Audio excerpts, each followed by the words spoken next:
Hi, my name is Macy Lease, and this is my subject analysis 10 for MIS 325. This subject analysis is a video for trust in e-commerce based off of subject analysis 9. The following websites are local businesses or universities in Fargo, North Dakota, where I live. So first of all, I chose NDSU as my first website. The Fargo Public Library is my second website.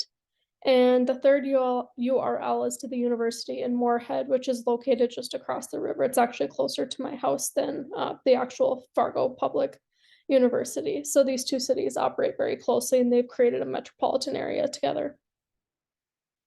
So moving into that first link, the NDSU website. So when evaluating the first URL for NDSU, a customer would notice it is not a .com, but rather a .edu.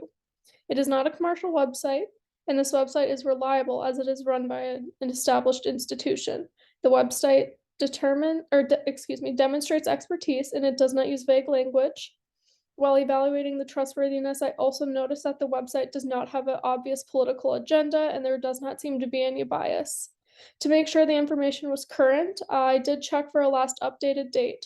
There did not seem to be one on the main page, but if you went into more specific pages, like let's say like specific majors and the course content for that, it would have a last updated date, but not on that main website. And I think it would be beneficial and increase their trustworthiness should they add that to every information page.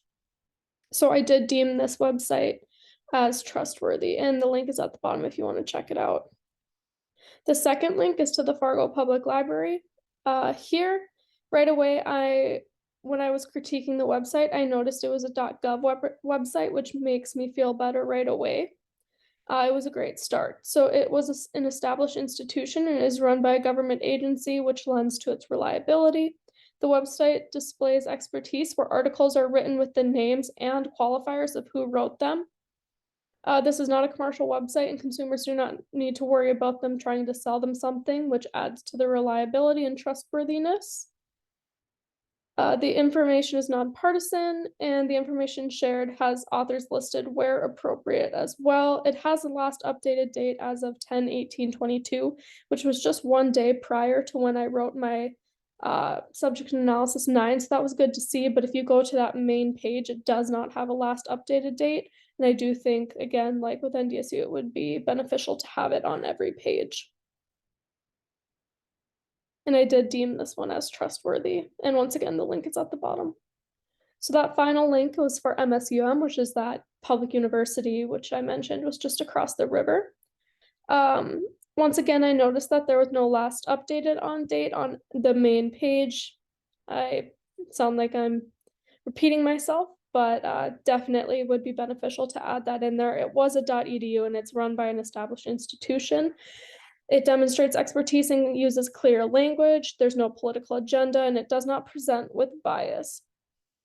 Because it is listed under .edu, I do believe it is credible, and all of the links work and demonstrate expertise in the area, so that was good to see.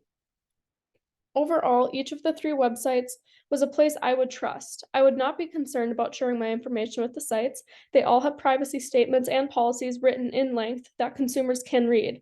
I like the transparency in most spaces of the websites. If you do not wish to share particular information, it does not require it, which is nice. You can sort of skip over it or just pass through it. Consumers want to know that their information is secure, so by clearly stating the information will not be shared or sold to third parties, also helps us as customers trust these sources. So overall, because of all of these listed reasons, I believe that all three sources discussed are reliable.